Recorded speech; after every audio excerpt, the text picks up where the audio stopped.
بڑی تنقید کی، لیکن جس طریقے سے 2.5 سال لگا کے انہوں نے جرنلسٹ پروٹیکشن بل جو ہے اس کو منظور کروایا، اور کبھی کبھی میں سنتا ہوں کہ آج کل پی ٹی آئی والے کہتے ہیں بڑے راز ہیں ہم سامنے لے آئیں گے. بھائی ہمارے پاس بھی بڑے راز ہیں، ہم بھی سامنے لے آئیں گے اور بتائیں گے کہ ڈاکٹر شیریں مزاری جو ہے اس کو جرنلسٹ پروٹیکشن بل کی وجہ سے کہاں کہاں پہ کون کون اس کو طلب کرواتا تھا، اس کو پیشیاں بھگتنی پڑتی تھی، کون اس کو کیا دھمکیاں دیتا تھا. یہ بتا دوں گا نا میں، جس دن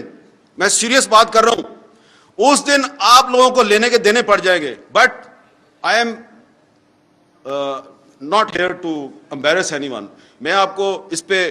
شاباش دینا چاہتا ہوں کہ آپ نے وہ جرنلسٹ پروٹیکشن بل منظور کروایا. اتنی مشکل زگ زیگ میں سے نکل کے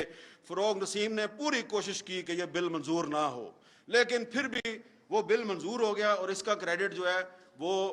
مینلی ڈاکٹر شیریں مزاری کو جاتا ہے، اور پھر بعد میں آپ تحریک انصاف کو بھی اس کا کریڈٹ دے دیں. لیکن یہ بات میں اس لیے کر رہا ہوں، میری بات کا برا نہ بنائے، کہ جب فروغ نسیم صاحب اس بل کے خلاف سازشیں کر رہے تھے اور انہوں نے جو مسنگ پرسنز کا بل تھا اس کے خلاف بھی سازشیں کی، تو کوئی روکنے والا نہیں تھا ان کو. یہ بڑا پرابلم ہے کہ آپ اس کو روک نہیں رہے تھے. اور مجھے پتا ہے کہ مجھے کہاں کہاں سے پریشر آتا تھا کہ یار یہ تم کیوں یہ شیریں مزاری کے بل کو لیے پھر رہے ہو. جب اس کو ٹریفک سگنل توڑا ہے تمہیں جرمانہ کرتے ہیں، لیکن ٹریفک سگنل توڑنے پہ آپ کہیں کہ تم غدار ہو، تم نے آئین ایبروگیٹ کیا ہے، تو یہ بات جو ہے یہ ناقابل قبول ہے. اس لیے پولیٹیکل گورنمنٹ کو فوجی ڈکٹیٹروں کے راستے پہ بالکل بھی نہیں چلنا چاہیے. اب یہ جس پی ایف یو جے کے سیمینار پہ آپ آئے ہیں، یہ وہ پی ایف یو جے ہے جس نے ہر مشکل وقت میں جب بھی آزادی صحافت پہ کوئی برا وقت آیا تو اس پی ایف یو جے نے اس پہ سڑکوں پہ بھی لڑائی لڑی اور عدالتوں میں بھی لڑائی لڑی. تو اس لیے میں آج، کیونکہ عمران خان صاحب ہیں، تحریک انصاف کے بہت سے لیڈر یہاں پہ بیٹھے ہوئے ہیں، تو آپ کو فوڈ فار تھاٹ دینا چاہتا ہوں کہ آپ ذرا سوچیں کہ جب آپ حکومت میں آتے ہیں تو کیا وجہ ہوتی ہے کہ یہ پی ایف یو جے جو آج آپ کی ہوسٹ ہے یہ آپ کی حکومت کے اقدامات کے خلاف عدالتوں میں چلی جاتی ہے. جیسا کہ آپ کو ہمارے دوست بتا رہے تھے کہ پیکا لا جو ہے یہ جب 2016 میں آیا تو مسلم لیگ نون کی حکومت تھی، اور اس وقت جب ہم نے اس لا کی مخالفت کی، پیکا کی، تو ہمیں کہا گیا کہ یہ آپ کے پیچھے ڈالر بول رہے ہیں. یاد ہے نا آپ کو؟ وہ ایک منسٹر ہوتی تھی ان کی، انہوں نے کہا آپ کے پیچھے ڈالر بولتے ہیں. ہم نے ان کو کہا کہ یہ تم آج 2016 ہے، تم یہ پیکا لا بنا رہی ہو، یہ اسی لا میں تم اندر ہو جاؤ گی. اب وہ کہیں نظر ہی نہیں آتی، پتہ نہیں کدھر چلی گیا وہ. اچھا، اسی طرح پھر 2017 میں جب مسلم لیگ نون کی جو حکومت ہے اس نے ایک ایگزیکٹو آرڈر کے ذریعے تمام ٹی وی چینلز پر پابندی لگائی، تو ہم نے یہاں اسلام آباد میں ایک سکوت میڈیا کیمپ لگایا. ایک سکوت ڈھاکہ ہوا تھا، ہم نے کہا یہ سکوت میڈیا ہو گیا کیونکہ سارا میڈیا ہی بند کر دیا ہے. وہ فیض آباد میں دھرنا چل رہا تھا، اس کو روکنے کے لیے سارا میڈیا ہی بند کر دیا انہوں نے. تو یہ میں آپ کو اس لیے بتا رہا ہوں کہ کوئی بھی پولیٹیکل پارٹی ہو، پیپلز پارٹی ہو، مسلم لیگ نون ہو یا تحریک انصاف ہو، یہ پی ایف یو جے جو ہے یہ ہر حکومت کے دور میں جب بھی کوئی پابندی لگتی ہے تو یا تو ہمیں سڑکوں پہ آنا پڑتا ہے یا ہمیں عدالتوں میں جانا پڑتا ہے. تو یہ جو پی ایف یو جو ہے، اس پی ایف یو جے نے جب آپ نے پیکا آرڈیننس جو ہے وہ جب آپ نے لاگو کیا، اور میری انفارمیشن کے مطابق ڈاکٹر شیریں مزاری نے اس پہ آبجیکشن کی تھی، لیکن اس کے باوجود وہ ایک کابینہ کا بائی سرکولیشن اجلاس جو ہے اس نے اس کی منظوری دی اور آپ نے اس کو لاگو کر دیا. تو ودن 24 آورس انہوں نے مجھے لاہور سے کہا جی اس کو چیلنج کرنا ہے. یہ جمیل مرزا صاحب آگے میرے پاس، اگلے دن ہم نے بہت جلدی میں ایک پٹیشن تیار کی، اس میں آرگومنٹس بھی صحیح طرح نہیں لکھے، بس کر کے صبح جا کر 9 بجے عدالت میں ہم نے اس کو داخل کروایا. اور اس دن جسٹس اطہر من اللہ صاحب، تو آج یہ آپ یہاں پہ جو سیمینار کر کے کوئی چلا جائے گا، کوئی پتہ نہیں شاید جا سکے یا نہ جا سکے، کہیں کہاں پھنس جائے. لیکن یہ ہے کہ یہ شعیب شاہین صاحب تو پچھلے سیمینار میں بھی تقریر کر کے ابھی تک آپ صحیح سلامت پھر رہے ہیں. اگر وہ اطہر من اللہ صاحب اس سیکشن کو سسپینڈ نہ کرتے تو یہ بات کرنا آج یہاں پہ بڑا مشکل ہو جاتا. اس لیے یہ بات بالکل صحیح کی جا رہی ہے کہ ملٹری ڈکٹیٹر کے دور میں اور آج کے دور میں جو فرق ہے وہ یہ ہے کہ ملٹری ڈکٹیٹر کے دور میں آپ کو پتہ ہوتا ہے کہ آپ کا دشمن کون ہے. یہ سویلین گورنمنٹ کے دور میں جو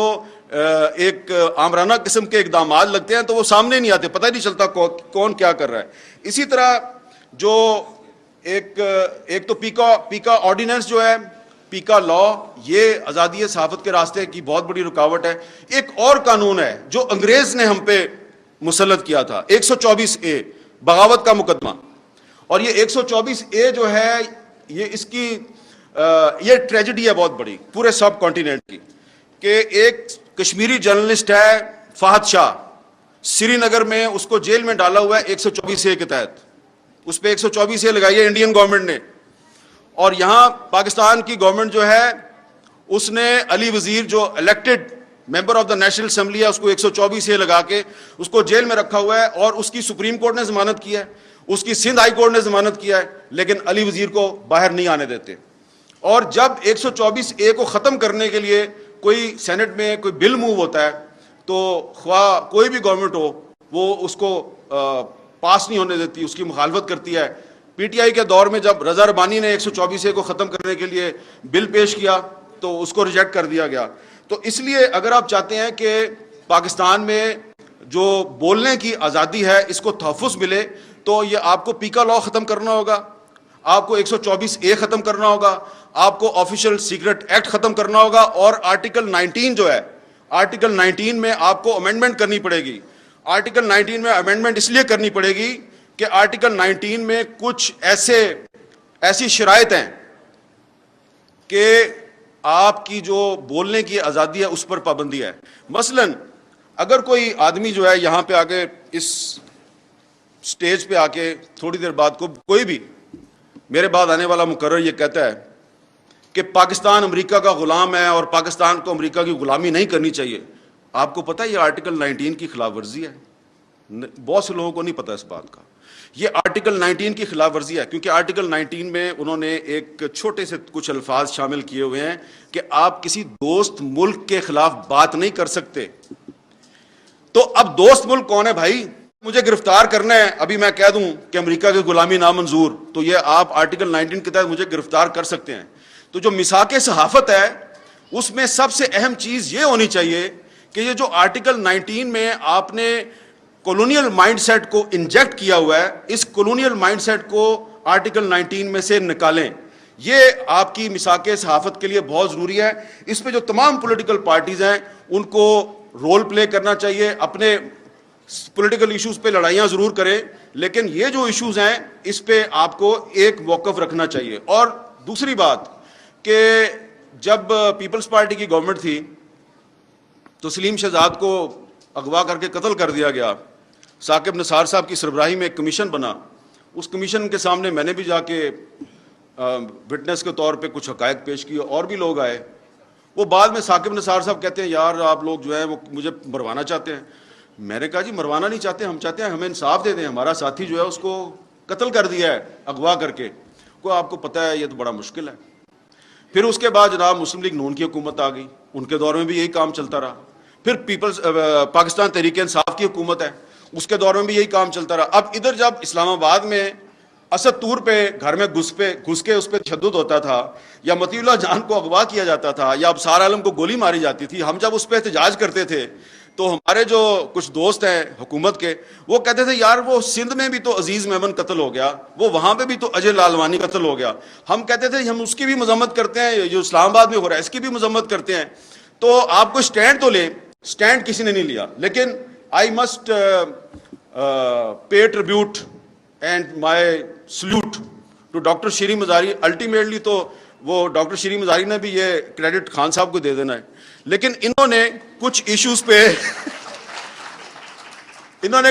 پہ سٹینڈ لیا، خاص طور پہ جو جرنلسٹ پروٹیکشن بل تھا، وہ تمام یہ جو پی ٹی آئی کے دور حکومت کی خامیاں ہیں، اس دور میں میرے بھی بہت سے انٹرویو بند ہوئے، میں نے بھی بڑے مظاہرے کیے، بڑی تنقید کی۔